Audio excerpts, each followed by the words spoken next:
Hello, and welcome to episode Lucky 13 of the Track Records podcast with your hosts, Kenny and Barry. And Barry, I think the topic that we touched on last time was really critical and important and really germane to what this podcast is all about, which is why is music so important to us? Why does it have such a grip on us that gets us at birth and doesn't leave us until death? Um, and uh, and I was talking actually, I'll just sort of catch up that when the South by Southwest festival would come to Austin, we'd get bands from all over the world and like a ton of bands. And there was a website where they'd list the bands who were coming in alphabetical order.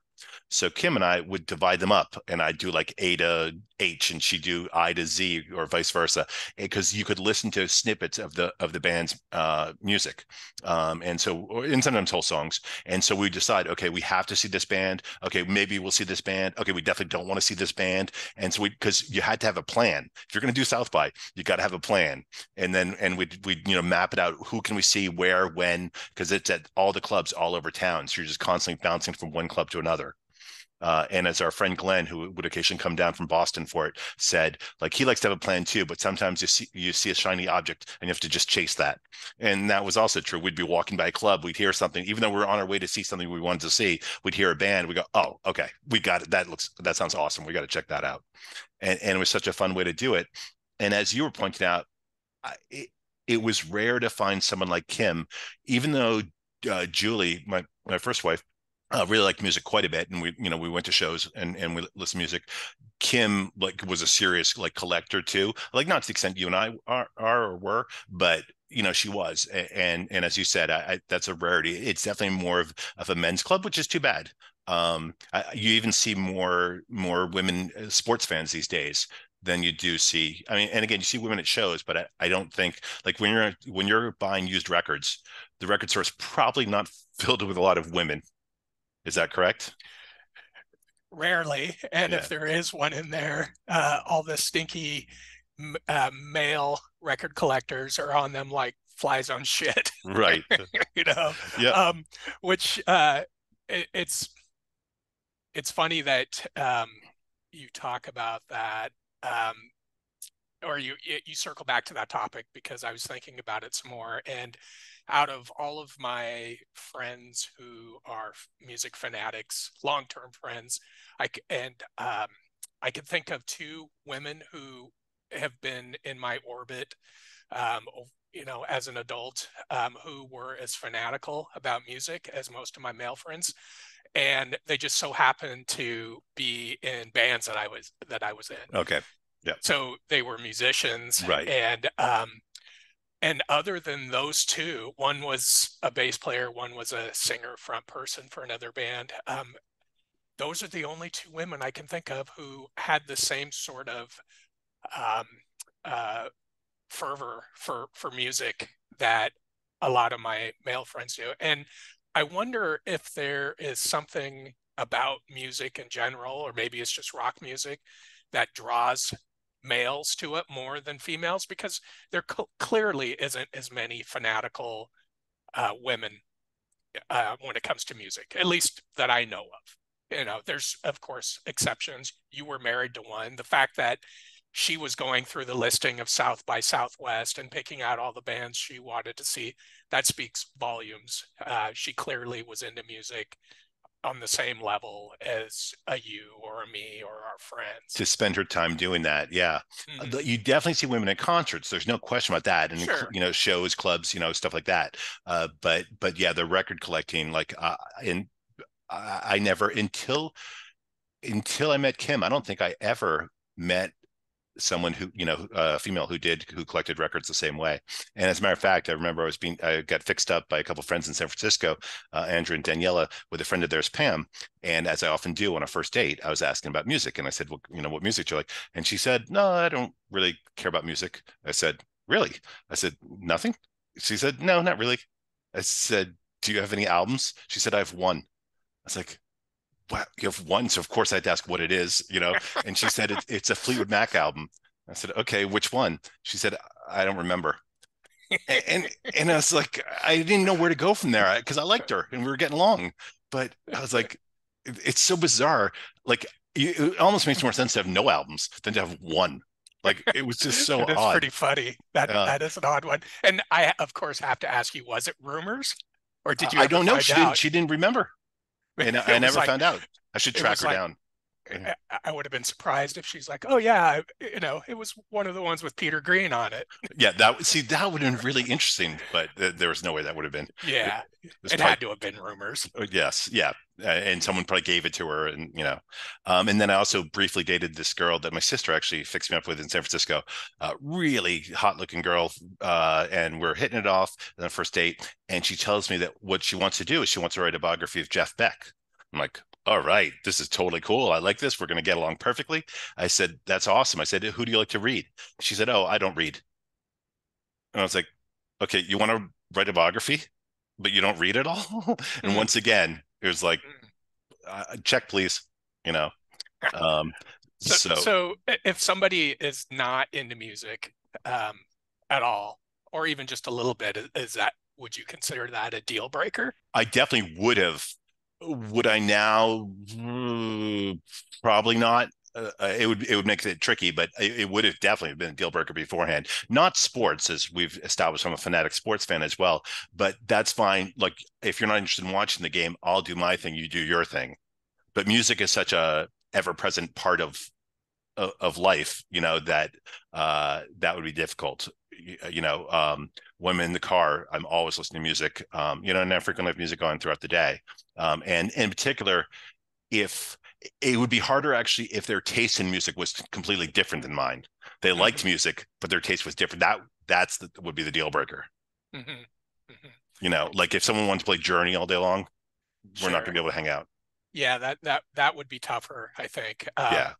In my past relationships, they've always been fans of music, certainly not fanatical and not to the level of a you or a me or most of our friends.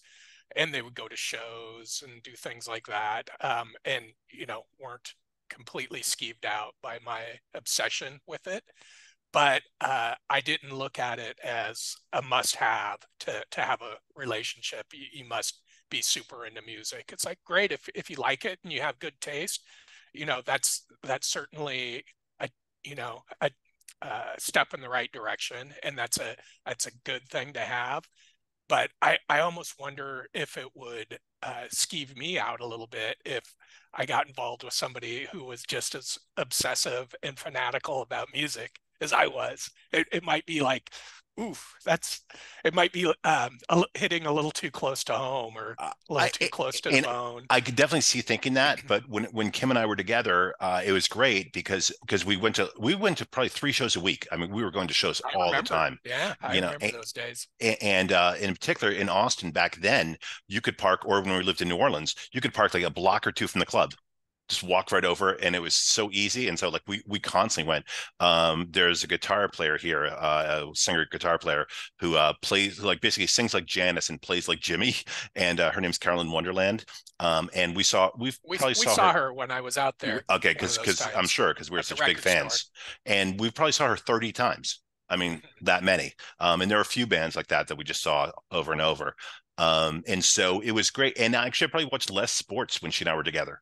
Okay, because we were constantly just going to go see shows. And I will say also about her, which is one of the nice things, and this goes back to sort of what you were talking about. One of the things is like Kim and I also went to a few sporting events together. Even though she's not a sports fan, she's fine with like, hey, it's fun, it's an activity, let's do it. And so that also, so if I'm with someone who's not a big music fan, but they're happy to just go, that's fine. And I'm that's part of being a supportive partner too, yeah, because the I'm sure the shoe was on the other foot many times. I don't know other hobbies that she had, but I don't know. Pick a hobby that more women are into than men. Maybe it's going to ballet or to see the ballet or fashion or whatever.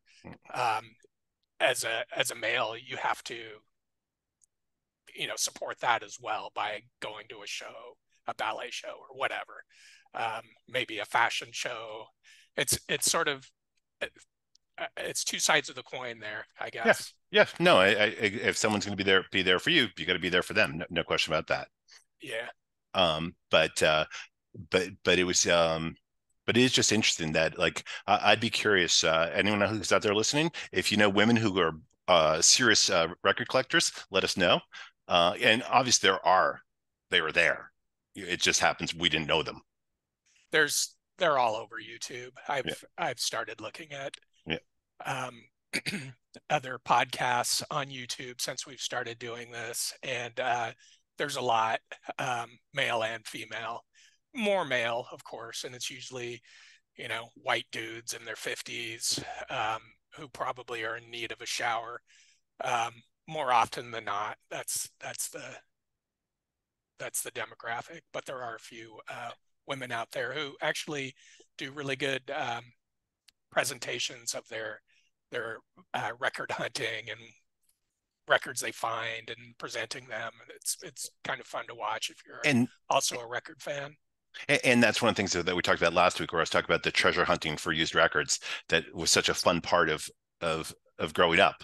And that's and it's sad because I know you still do it and you can still do it, but it's hard for me to do it when I know I could also just push a button on my keyboard and like just get the album. It just takes away some of the fun. It's sort of like travel. Like in the past, if you wanted to get some cool like antique thing or whatever, just something local to another country, you had to go there.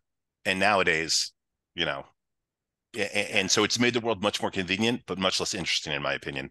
Mm-hmm. Mm-hmm. Um, but one of the things about music, which is so much more powerful than anything else, including sports, and anything, is how it can be such a mood changer.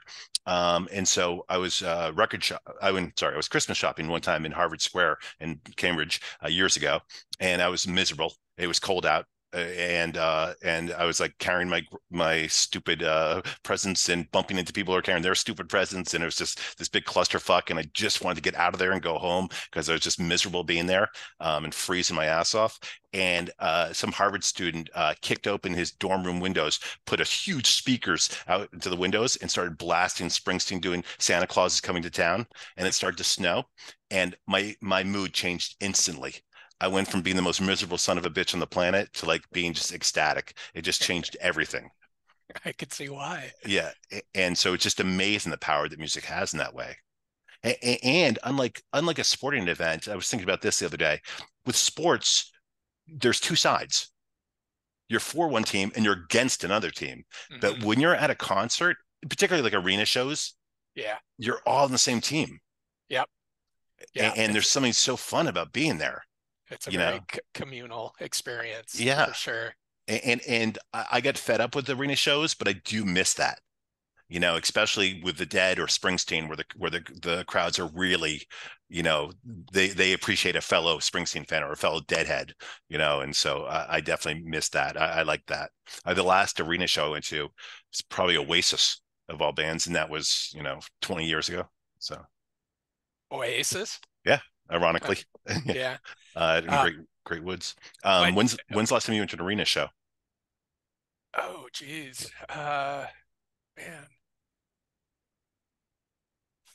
I'm drawing a blank. It's been so long. The Yeah, that's what largest I mean. show, the largest show I've been to that I can recall off the top of my head was at a park in Vancouver, BC, when Midnight Oil was doing their final tour, and that would have been in the middle of the pandemic. So I think it was 21 or 22, and that certainly wasn't an arena. It was outdoors, but it was still only in this little bandstand in the park. That maybe there were several thousand people. Um, so that's getting closer to arena size. But man, What's the before arena in that, Seattle? Is it the Hippodrome? What is it? there's Key Arena, which used to be Okay. called the Seattle Coliseum. Saw many shows back there or back in the day there. But the last thing I saw there was The Who in 2006. A couple of friends of mine from Walla Walla came up and we saw that. So that has to be the last really large show I saw almost 20 years ago. Wow. That makes And sense. I, and I know you've dismissed The Who. Um, you dismissed them basically after. Keith Moon died, I think, or You Have No Use for Him. The show was actually surprisingly good and surprisingly inspired. Um, Zach Starkey on drums is, I sense Keith Moon, the drummer who fit best with them. He plays in a style that's somewhere between Kenny Jones and Keith Moon, where he has a certain looseness, but he has really good technique. So he can play really loose like a Keith, but he's way tighter than a Keith Moon. And he's not as stiff and predictable as a Kenny Jones. And it's just weird that, the son of the Beatles drummer ended up playing with the Who. And It is bizarre. for the last 25 years, I think he's been their primary drummer. But anyway, that was the last show. To answer your question, the last big arena show I saw. Yeah, so the last time I saw the Who was Shea Stadium when the Clash opened, which shows you how long ago that was. And I really went 82. 82. Was it okay? So yeah, I was going to say, saw him in Seattle on that tour. On that same tour. Okay. Yeah. And I really went mainly to see the Clash. Although obviously we did stay for the Who as well. And yeah, I'm, as you know, huge Who fan up until Who Are You, and even then I think Who Are You is pretty much the only really good song on Who Are You. As a matter of fact, that album has Pete's last great line, which is in Who Are You, when he says 11 hours in a tin pan, God, there's got to be a better way. I do love that, and he could really turn a phrase. And much like the band I've talked about with you before, Firewater, I love the early Firewater albums because the lyrics are so clever, and the later ones are much more music driven and less about the lyrics. And I think, I don't know if Pete ran out of things to say or I just stopped being as interested, but I think lyrically the Who albums just weren't that good after that. As opposed to and I also think it's hard to top yourself. How do you do a better album than Quadrophenia? Like, how do you, do a better album than Who's Next? Like, how do you, you can't keep, no one can. We've talked about this in the past about keeping that ball rolling with the same level of quality over decades. And I think that's where our conversation about putting out these great runs of records stemmed from, is talking about that. Is there any band that has just kept it going from their inception, to 3-4 decades later? And there really isn't that I could think of. There's a couple that, and maybe we've already talked this topic to death, but I think a band like Radiohead they're now, I guess, in their third or fourth decade. They started, I guess, late 80s, early 90s. So I think that's the only band I can think of who has kept the quality bar high from their inception to now. And they're still not one of the dinosaur bands like the Who or the Stones or who else from that era, a Dylan. Those guys kept it going for a couple decades at least, but certainly not 4 or 5 decades. And it's different also between keeping it going versus, again, being on the top of the mountain over and over. At the top of their game. Like Who by Numbers is a good album. It is. I like it. But is it Quadrophenia? Is it Who's Next? Is it Tommy? By no means. And again, I don't ding them for that. I think it's impossible. Like, nobody puts out, just a better record. That's like being an athlete and like hitting, more home runs for a baseball player every year. At a certain point, you can't, So if there were steroids for bands, they would have a better chance of doing that, a la Barry Bonds, who was hitting all those home runs like in his mid 40s. Yes. With a head this size. Exactly. Something's going on here. Yeah. I still have to go back to a band like Radiohead, though. To me, their records continue to at least stay at the level of their prior record, if not improve upon it. And again, they've been together for at least 30 years now, a little longer. It's hard to believe. Man, time flies. And Kim would agree with you on Radiohead. I like Radiohead. I like Radiohead quite a bit. I personally don't find their later albums nearly as interesting as their earlier albums, but that's just a matter of taste. It's not that I dislike their later albums. I find them more obscure, harder to get into. That's why, as I think I've mentioned before, my favorite album of theirs by far is The Bends.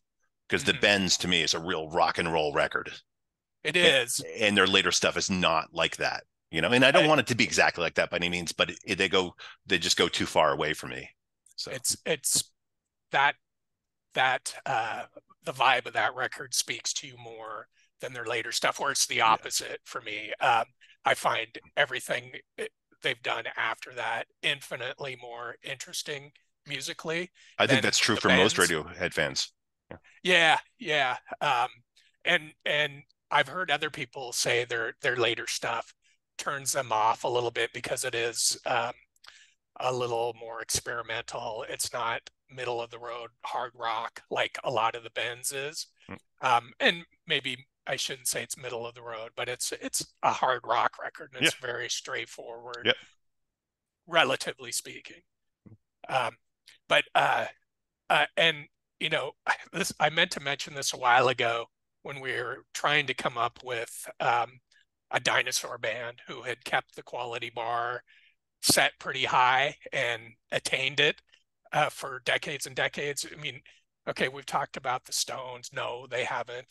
Their stuff now is utter shite. Who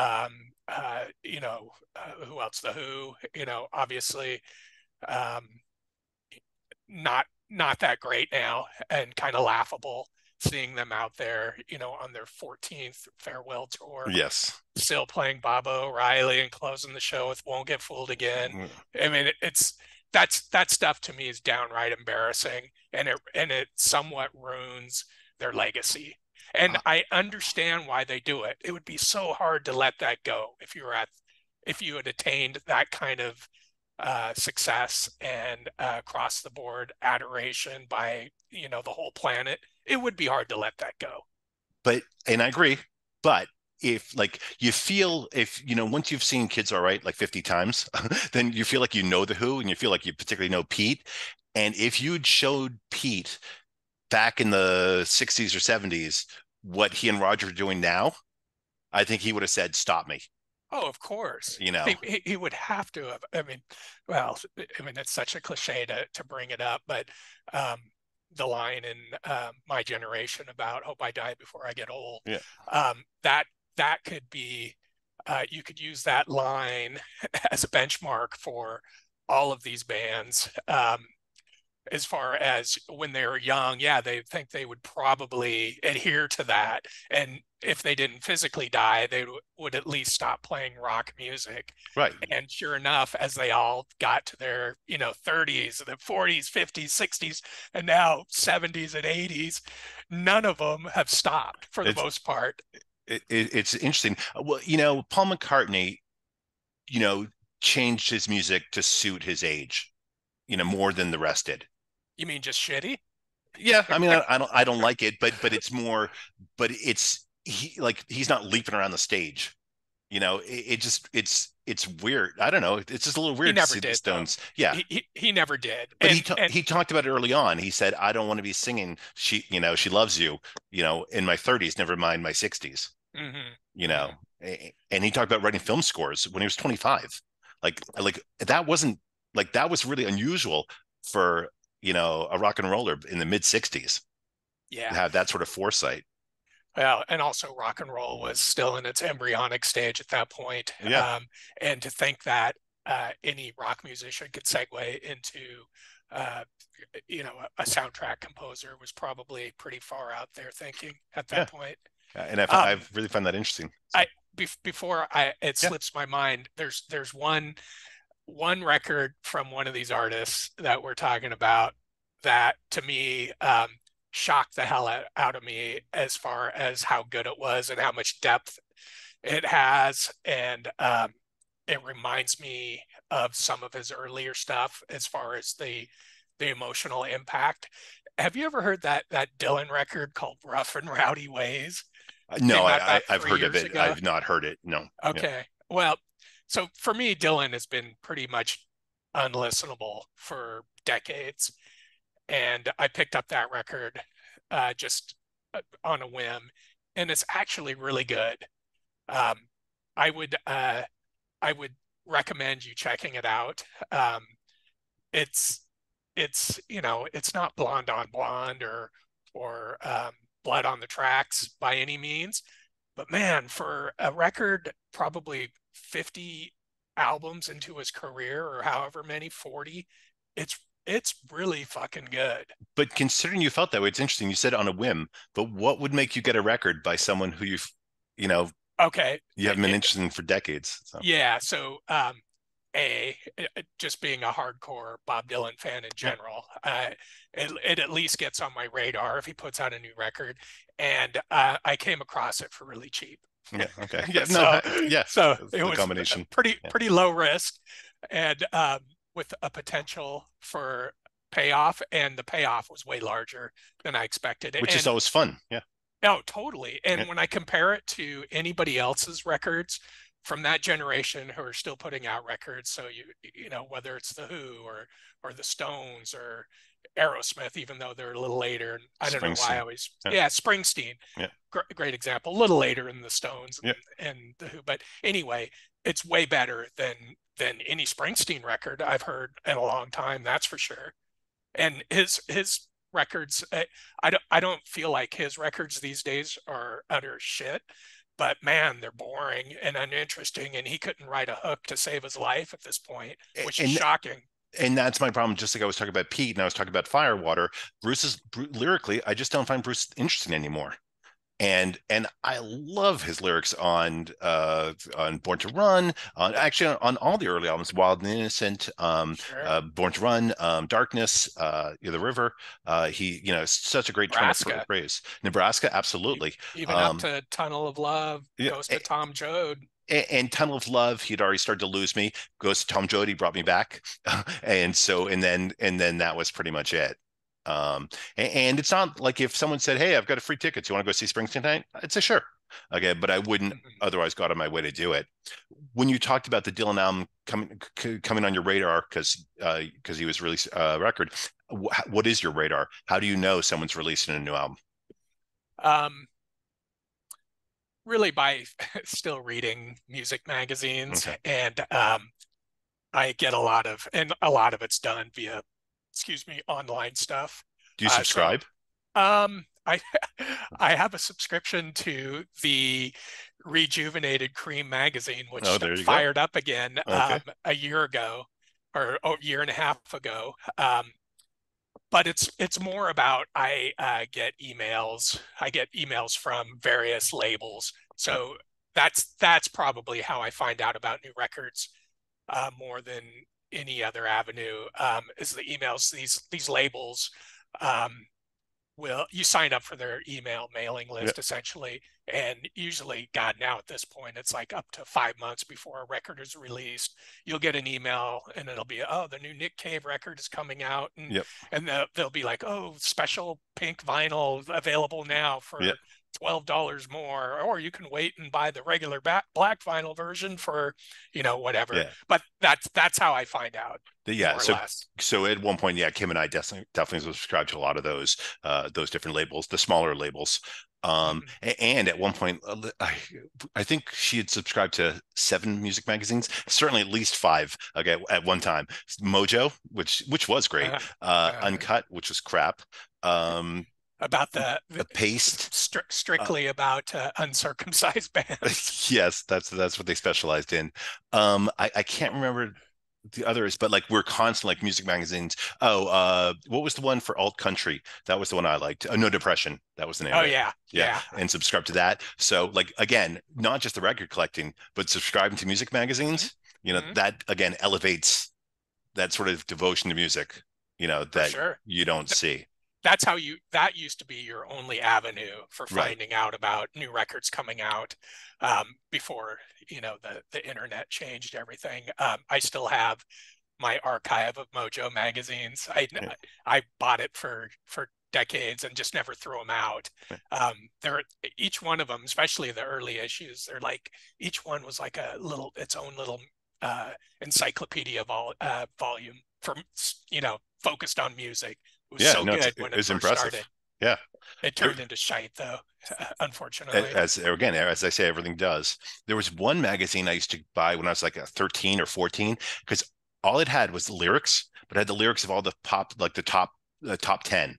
like the top Mhm. like top 20 or whatever. And so like I could see the lyrics of like, Manfred Mann, or or Thin Lizzy, or Wild Cherry, or What whoever. was the name of that? I don't remember I that. don't remember the name of it, but because you couldn't get the lyrics otherwise. And so I would buy it for that, and it wasn't expensive, and it was really cheaply made. I'm like it was like tissue paper. I do not remember the name. I'll Huh. see if I can. I'll do a little research and see if I can find it. But that's really all it was. It might have had like one article, but for the most part, it was just lyrics. And because again, there's no internet, and a lot of bands didn't put the lyrics with the albums. Hmm. Hmm. Springsteen was a groundbreaker in a lot of ways doing that. Um, so I don't think, was there ever a Stones album that had the lyrics? I don't think so. No, I Yeah. don't think so either. Or Who album? Uh, no, Okay. So no. interesting. Well, not until later. Like Yeah. I think they started including lyrics with "It's Hard," Yeah. No, I'm talking about. So that's what I mean about Springsteen. not their classic Yeah. Who period. You know. And so again, if you wanted to know lyrics, especially like in the 1970s, that was either you heard the song 5,000 times, and or you bought this magazine. I'd be curious to see what that you've piqued my interest about that magazine because for the life of me, I don't recall it. I wonder if it was specific to the East Coast because that was I certainly not on my it, radar. I obviously wouldn't know, like, but I doubt it, but it certainly could have been. It also could have been that, like, a store is only going to carry so many music magazines, and there was a cutoff in Walla Walla of what they were going to carry and what they weren't going to carry. It was a steady diet of back then, and this coincides with me getting heavily into music, similar to this magazine you're talking about. It was Circus Magazine, Oh yeah. Hit Parader, and especially Cream.